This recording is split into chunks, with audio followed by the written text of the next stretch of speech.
Hello दोस्तों, आपका स्वागत है मेरे YouTube चैनल पे बायो जर्नी विद प्रोफेसर सागर। तो आज आ गए हम एक नए टॉपिक के साथ। अगर अभी तक आपने चैनल को सब्सक्राइब नहीं किया है तो सब्सक्राइब करो और बेल आइकन पे क्लिक करो।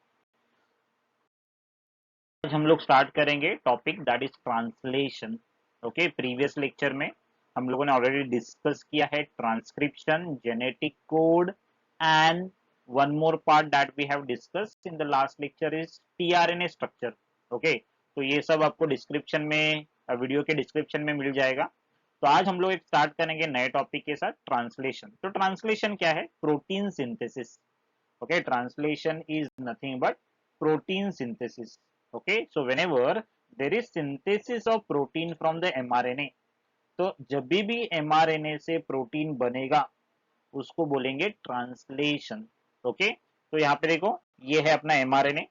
तो ये जो mRNA का स्ट्रक्चर आपको दिख रहा है, यहाँ पे देखो क्या क्या पार्ट है। It has got 5 prime and 3 prime and, जो हम लोगों ने ऑलरेडी mRNA के स्ट्रक्चर में डिस्कस किया था। आई होप आपको याद आ रहा है। यहाँ पे देखो ये क्या है, स्टार्ट कोडॉन है जो स्टार्ट करेगा प्रोसेस को। कौन से प्रोसेस को? ट्रांसलेशन। ये है स्टॉप कोडॉन, ये स्टॉप करेगा। और ये जो है प्रोटीन कोडिंग रीजन है, जिससे आपको क्या मिलेगा? पॉलीपेप्टाइड मिलेगा। ओके, क्या मिलेगा आपको? पॉलीपेप्टाइड मिलेगा। और ये एमआरएनए के दोनों तरफ 5 prime and and 3 prime and, यहाँ पे देखो यूटीआर है। What is UTR? Untranslated region, मतलब रीजन जो ट्रांसलेशन में नहीं जाएगा या फिर जो ट्रांसलेशन में इन्वॉल्व नहीं है। ओके, तो उसको बोलेंगे अनट्रांसलेटेड रीजन। तो this is called as UTR. UTR stand for untranslated region. तो यहाँ पे ट्रांसलेशन नहीं होगा, यहाँ पे भी ये ट्रांसलेशन नहीं होगा, मतलब जिससे प्रोटीन फॉर्म नहीं होगा। ओके, तो देखो हम लोग डेफिनेशन क्या है।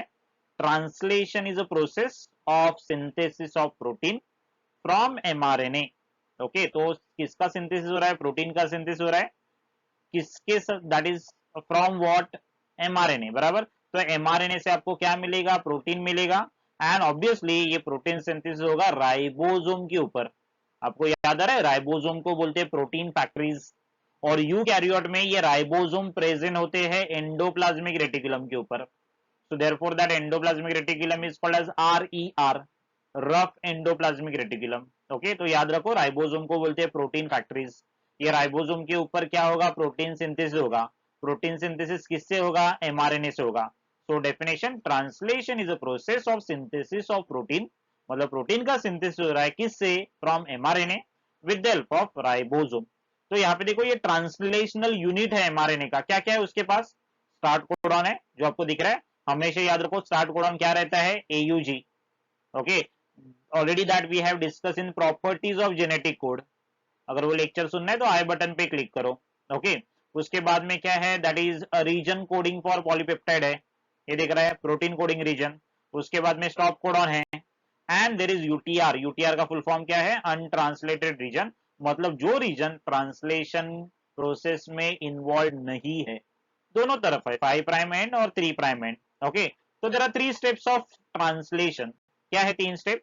Initiation, elongation, termination. ओके, तो ये जो ट्रांसलेशन है उसके लिए कुछ रॉ मटेरियल लगेगा। क्या रॉ मटेरियल लगेगा? एक तो एमआरएनए कंपलसरी लगेगा, राइबोसोम लगेगा। Okay, so ribosome is required, mRNA चाहिए, अमाइनो एसिड चाहिए, बिकॉज अमाइनो एसिड से ही प्रोटीन बनेगा। यस और no? There are certain initiation factor की जरूरत है, सम एंजाइम की रिक्वायरमेंट है। तो रॉ मटेरियल क्या है? अमाइनो एसिड है, एमआरएनए है, टीआरएनए है, राइबोसोम्स है, एटीपी है, magnesium ions and various enzymes are required for this entire process. ये पूरे प्रोसेस के लिए ये सब चीजों की जरूरत है। ओके, तो हम लोग स्टार्ट करेंगे initiation. Okay, the first step is called as initiation. Initiation मतलब जब भी ये पहला पार्ट है जो, तो इनिशिएशन में क्या है? देखो रिक्वायरमेंट है, स्मॉल राइबोसोमल यूनिट है, लार्ज राइबोसोमल यूनिट है, एमआरएनए और इनिशिएशन फैक्टर। तो यहाँ पे देखो ये इनिशिएशन में जो पहला स्टेप है, एक्टिवेशन ऑफ अमाइनो एसिड। तो एक्टिवेशन ऑफ अमाइनो एसिड में क्या हो रहा है? यहाँ पे देखो, ये दिख रहा है आपको एंजाइम है। क्या एंजाइम का नाम है? Amino acyl tRNA synthetase. ये एंजाइम क्या करेगा? अमाइनो एसिड और एटीपी को बाइंड करेगा। तो यहाँ पे देखो बाइंडिंग साइट है, one is for amino acid, second binding site is for what you can say ATP, तो ये बाइंड करेगा। कैन यू सी दिस, दिख रहा है यहाँ पे बाइंड हो रहा है। ये बाइंड होने के बाद इसमें से एक फॉस्फेट ग्रुप है, can you see there is AMP. ये एएमपी अमाइनो एसिड को बाइंड होगा। Okay, now this amino acid is attach to the AMP, यहाँ पे दिख रहा है आपको। और इसमें से देखो दो पायरोफॉस्फेट और एक पायरोफॉस्फेट एंड दो पीआई, पीआई मतलब इनऑर्गेनिक फॉस्फेट, ये बाहर जा रहे हैं। ओके, तो आपको क्या मिलेगा, amino acid plus AMP plus enzyme का कॉम्प्लेक्स मिलेगा। ओके, तो ये हुआ पहला step, that is activation of amino acid, मतलब amino acid is attach to the AMP. Next step में क्या होगा देखो, नेक्स्ट स्टेप में ट्रांसफर होगा अमाइनो एसिड टू टीआरएनए। तो ये देखो ये टीआरएनए आया, दिख रहा है यहाँ पे टीआरएनए को अटैच करने के लिए बाइंडिंग साइट है। जैसे ये टीआरएनए आएगा तो ये जो अमाइनो एसिड है, दिख रहा है पर्पल कलर का, ये अमाइनो एसिड टीआरएनए के CCA, can you remember 3 prime CCA group, तो वहां पे ये अमाइनो एसिड जाके क्या करेगा, बाइंड करेगा। तो जैसे ये बाइंड करेगा तो ये अमाइनो एसिड को बोलेंगे हम लोग चार्ज टीआरएनए। ओके, ये टीआरएनए अभी क्या बोलने का उसको, अमाइनो एसाइल टीआरएनए या फिर चार्ज टीआरएनए। और ये एंजाइम देखो फ्री हो जाएगा और ये एंजाइम फिर से रिसाइकल होगा। तो क्या क्या है स्टेप, पहला है activation of amino acid. Activation of amino acid में क्या हो रहा है देखो, amino acid is going to combine with ATP, क्या फॉर्म करेगा, amino acid plus AMP plus enzyme complex, और ये पीआई इनऑर्गेनिक फॉस्फेट निकल गया, कितना, दो। ओके, सेकेंड स्टेप में क्या हो रहा है, सेकेंड स्टेप में amino acid plus AMP plus enzyme complex किसके साथ कंबाइन हो रहा है, टीआरएनए। अब ये टीआरएनए के ऊपर अमाइनो एसिड देखो ट्रांसफर हो रहा है, कैन यू सी दिस, और ये एएमपी क्या हो जाएगा, फ्री हो जाएगा, और एंजाइम भी फ्री हो जाएगा, and enzyme will be available again for activation of amino acid. तो ये पहला स्टेप है, activation of amino acid and transfer of amino acid to the tRNA. तो अभी अपने पास जो टीआरएनए है उसको बोलते हैं चार्ज टीआरएनए, या फिर उसको क्या बोलने का, अमाइनो एसाइल टीआरएनए। ओके, तो ये हुआ अपना इनिशिएशन का फर्स्ट पार्ट। तो क्या स्टेप्स है, can you see there is first tRNA. ये जो फर्स्ट टीआरएनए है ये क्या है, can you see there is, पहले क्या होगा, ये एमआरएनए, ये एमआरएनए क्या हो रहा है, स्मॉल राइबोसोमल यूनिट को बाइंड करेगा। अगर प्रोकैरियोट है, okay, if it is prokaryote, आपको पता है प्रोकैरियोट मतलब बैक्टीरिया, तो प्रोकैरियोट में क्या रहता है, there is 30s ribosomal unit which is a small unit. तो ये 30s क्या है, स्मॉल राइबोसोमल यूनिट है, बराबर कि नहीं। It is going to combine with 50s large ribosomal unit. so 50 S stand for Swedberg unit, that is speed on which the ribosomes are going to separate। तो 30s और 50s दोनों एक साथ क्या हो जाएंगे, 70s सब यूनिट फॉर्म करेंगे। ये हुआ प्रोकैरियोट में, प्रोकैरियोट मतलब बैक्टीरिया में। लेकिन यूकैरियोट में थोड़ा डिफरेंट है, यहाँ पे क्या है, smaller ribosomal unit is 40s, और वो किसके साथ कंबाइन हो जाएगा, वो कंबाइन होगा 60s। ओके, और ये 60s और 40s टुगेदर क्या फॉर्म करेंगे, 80s राइबोसोमल यूनिट। ओके, तो ये यूकैरियोट। तो यहाँ पे देखो क्या हो रहा है, पहला ये स्मॉल सब यूनिट आया, इसने कंबाइन किया, किसके साथ कंबाइन किया, एमआरएनए। तो ये रेड कलर का एमआरएनए आपको दिख रहा है, जिसके ऊपर क्या है, एयूजी स्टार्ट कोडॉन। ओके, तो ये एयूजी का कॉम्प्लीमेंट्री एंटी कोडॉन क्या, यूएसी। तो ये है first tRNA, this is first tRNA. Okay, तो ये पहला टीआरएनए है जो चार्ज है, बराबर कि नहीं। तो ये चार्ज टीआरएनए क्या लेके आ रहा है, एफ मिथ्योनाइन, आपको याद आ रहा है, AUG code for formulated methionine. तो ये एफ मिथ्योनाइन किसमें है, प्रोकैरियोट में। यूकैरियोट में देयर इज ओनली मिथ्योनाइन। तो क्या क्या हो रहा है देखो, पहला कौन आया, फर्स्ट एमआरएनए, एमआरएनए बाइंड किया स्मॉल राइबोसोमल यूनिट।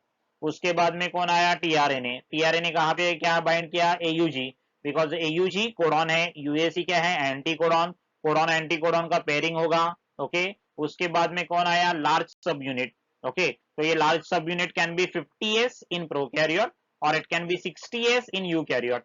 तो ये राइबोसोमल, लार्ज राइबोसोमल यूनिट क्या होगा, अटैच होगा। और आपको जो कुछ यहाँ पे मिल रहा है देखो यहाँ पे, उसको हम लोग बोलते हैं इनिशिएशन कॉम्प्लेक्स। ओके, क्या है ये, इनिशिएशन कॉम्प्लेक्स। तो इनिशिएशन कॉम्प्लेक्स में जैसे ये लार्ज और स्मॉल सब यूनिट बाइंड हो जाएंगे, तो यहाँ पे देखो आपको 3 साइड मिलेगा। पहला है P site, P stand for peptidyl site, हमेशा याद रखो। पहला टीआरएनए आएगा पी साइड पे ही, दूसरा टीआरएनए आएगा ए साइड पे। ए साइड अभी फिलहाल तो एम्प्टी है, ओके। और यहाँ पे देखो और एक साइड है E side. E stand for exit, जहां से टीआरएनए एग्जिट मारेगा। तो P stand for peptidyl, A stand for amino acyl and E stand for exit, okay. तो हमेशा याद रखो जो पहला टीआरएनए वो हमेशा कौन से साइड पे आएगा, पी साइड पे आएगा, ओके। तो ये जो अपने को मिला क्या क्या है, mRNA small ribosomal unit, tRNA large ribosomal unit, और इसको बोलते हैं इनिशिएशन कॉम्प्लेक्स, ओके। तो अपना ये इनिशिएशन स्टेप कंप्लीट हुआ। उसके बाद में जो नेक्स्ट स्टेप आएगा that is called as elongation, okay. Elongation में क्या होगा, एलोंगेट होगा, मतलब जो कुछ हम लोग अमाइनो एसिड है एक दूसरे को बाइंड हो जाएंगे और ये क्या फॉर्म करेंगे, पॉलीपेप्टाइड। तो यहाँ पे देखो तो ये फोर्स डायग्राम में अगर आप देख रहे हैं यहाँ पे, तो यहाँ पे देखो अपना पहला टीआरएनए था कौन से साइड पे, ये पी साइड पे, याद आ रहा है कि नहीं। दूसरा अमाइनो एसिड है, मतलब दूसरा टीआरएनए, कौन सा टीआरएनए है, that is having anticodon CAG, वो क्या कैरी कर रहा है, वैलिन, ओके। वो कौन से साइड पे आएगा, ये आएगा ए साइड पे। पहला टीआरएनए है पी साइड पे, ये आया ए साइड में।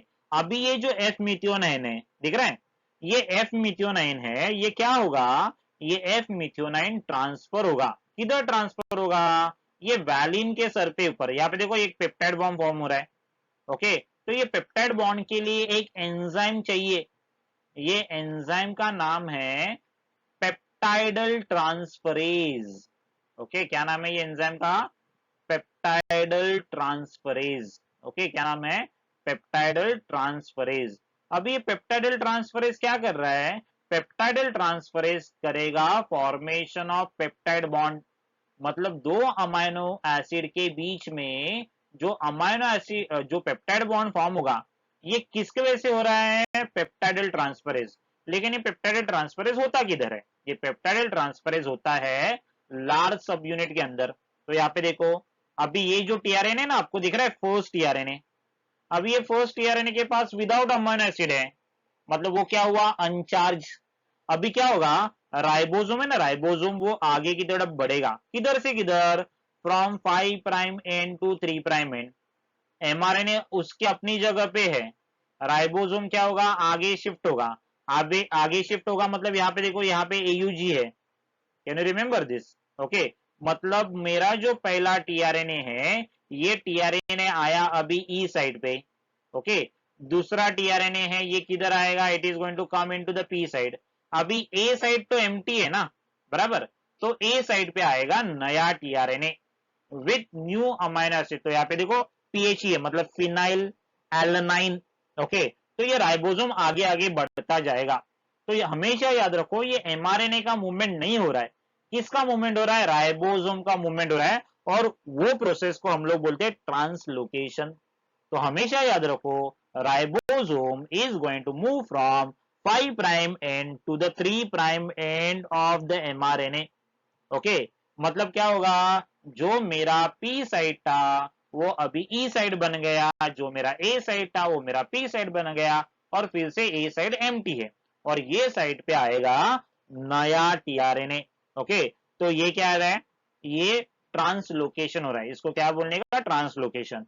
तो ये पेप्टाइड बॉन्ड फॉर्म होने के लिए लेस देन 0.1 सेकेंड लगता है, मतलब 0.1 सेकेंड के अंदर पेप्टाइड बॉन्ड फॉर्म होगा, ओके। तो अभी यहाँ पे देखो, ये जो टीआरएनए है पहला वाला टीआरएनए, ये क्या हुआ, अनचार्ज हुआ। अनचार्ज मतलब विदाउट एनी अमाइनो एसिड। तो ये इधर से कल्टी मारेगा, कल्टी मारेगा मतलब बाहर आएगा, दिख रहा है, ये बाहर आया। तो अपने को क्या मिला, रिलीज टीआरएनए। मतलब अभी फिर से ई साइड एम्प्टी, ए साइड एम्प्टी, ए साइड में आएगा नया टीआरएनए। तो ये हुआ एलोंगेशन प्रोसेस, ओके। तो ये एलोंगेशन प्रोसेस में क्या होगा, there will be formation of peptide bond and length of the polypeptide will go on increasing, okay. और राइबोसोम किधर से किधर मूव होगा, 5 prime to 3 prime direction, okay. इतना समझ में आया। अभी नेक्स्ट स्टेप है दैट इज टर्मिनेशन। टर्मिनेशन में क्या हो रहा है, देखो ये पॉलीपेप्टाइड सिंथेसिस चलता रहेगा, कब तक चलता रहेगा, जब तक ये स्टॉप कोडॉन नहीं आए। तो यहाँ पे देखो ये स्टॉप कोडॉन आया, बराबर। जैसे ये स्टॉप कोडॉन आएगा, stop codon there are 3 stop codon, आपको याद है, यूएए, ये एक स्टॉप कोडॉन है, ओके। दूसरा स्टॉप कोडॉन का नाम है यूजीए, ओके, जो आपको दिख रहा है डायग्राम में। और तीसरा स्टॉप कोडॉन है दैट इज यूएजी। तो ऐसे 3 स्टॉप कोडॉन है। तो जैसे ये स्टॉप कोडॉन तक पहुंचेगा पॉलीपेप्टाइड चेन, तो ये स्टॉप कोडॉन जो है it is not recognised by any tRNA, उसको नॉनसेंस कोडॉन भी बोलते हैं, बराबर कि नहीं। तो ये जो स्टॉप कोडॉन है, ये स्टॉप कोडॉन को कौन रिकॉग्नाइज करेगा, उसको रिकॉग्नाइज करेगा रिलीज फैक्टर। तो यहाँ पे देखो आपको दिख रहा है ब्लू कलर का रिलीज फैक्टर। तो ये जो रिलीज फैक्टर है it is going to bind to the stop codon. ये क्या कर रहा है, स्टॉप कोडॉन को बाइंड कर रहा है, ओके। जैसे ये स्टॉप कोडॉन को बाइंड करेगा, ये क्या करेगा, सबको डिसोसिएट कर देगा। सबको मतलब किसको, ये देखो, ये जो टीआरएनए है, लास्ट वाला टीआरएनए, उसको सेपरेट किया देखो फर्स्ट, ओके। उसके बाद में ये पॉलीपेप्टाइड चेन आपको दिख रहा है, ये पॉलीपेप्टाइड चेन को सेपरेट किया। उसके बाद में क्या दिया, the large sub unit and small सब यूनिट को सेपरेट किया एंड एमआरएनए को सेपरेट किया। मतलब रिलीज फैक्टर क्या कर रहा है, सबको रिलीज कर रहा है, सबको क्या कर रहा है, डिसोसिएट कर रहा है, ओके। सो फाइनली एमआरएनए फिर से क्या हो जाएगा, साइटोप्लाज्म में रिलीज हो जाएगा, ओके। और अगर एमआरएनए की जरूरत नहीं है तो ये एमआरएनए क्या हो जाएगा, डिग्रेड हो जाएगा with the help of nucleus. तो इसके वजह से एमआरएनए का लाइफ स्पैन है वो शॉर्ट लिव है, मतलब क्या, उसका लाइफ स्पैन है वो शॉर्ट है। तो इमीडिएटली क्या होता है, एमआरएनए डिग्रेड होगा जैसे ये टर्मिनेशन प्रोसेस होगा। तो ये हुआ अपना 3 स्टेप। तो देखो ये, देखो फोर्थ स्टेप क्या है, इनिशिएशन हुआ। तो यहाँ पे देखो, जैसे जैसे ये राइबोसोम आगे बढ़ रहा है तो क्या होगा, वैसे वैसे पॉलीपेप्टाइड का चेन या फिर पॉलीपेप्टाइड का लेंथ देखो वो भी इंक्रीज हो रहा है, ओके। तो जितना वो आगे बढ़ेगा, जब तक लास्ट में जाएगा तब तक क्या होगा, पॉलीपेप्टाइड का लेंथ सबसे क्या रहेगा, सबसे ज्यादा रहेगा। तो राइबोसोम का मूवमेंट है उसको बोलते हैं ट्रांसलोकेशन। तो सपोज अगर हम लोगों को बहुत सारा प्रोटीन चाहिए, नंबर ऑफ प्रोटीन ज्यादा चाहिए, तो ऐसे बहुत सारे राइबोसोम रहेंगे वन आफ्टर द अदर। अगर बहुत सारे राइबोसोम एक दूसरे के पीछे एक है तो उसको बोलते हैं पॉलीराइबोसोम, ओके। क्या बोलने का उसको, पॉलीराइबोसोम। तो ये हुआ अपना पूरा steps that is translation, okay. तो हम लोगों ने ट्रांसक्रिप्शन कंप्लीट किया, टीआरएनए का स्ट्रक्चर कंप्लीट किया, जेनेटिक कंप्लीट किया, जेनेटिक कोड कंप्लीट किया, और आज के लेक्चर में हम लोगों ने क्या कंप्लीट किया, ट्रांसलेशन। तो प्रीवियस लेक्चर देखने के लिए एक तो आप डिस्क्रिप्शन में जा सकते हैं या फिर बीच बीच में मैंने आई बटन डाले हैं, वहां पे आप क्या कर सकते हैं, क्लिक कर सकते हैं, ओके। तो आज के लिए हम लोग यहाँ पे रुकते हैं, मिलेंगे नेक्स्ट लेक्चर में नए टॉपिक के साथ from the same chapter, molecular basis of inheritance. Till then bye, मिलेंगे नेक्स्ट लेक्चर।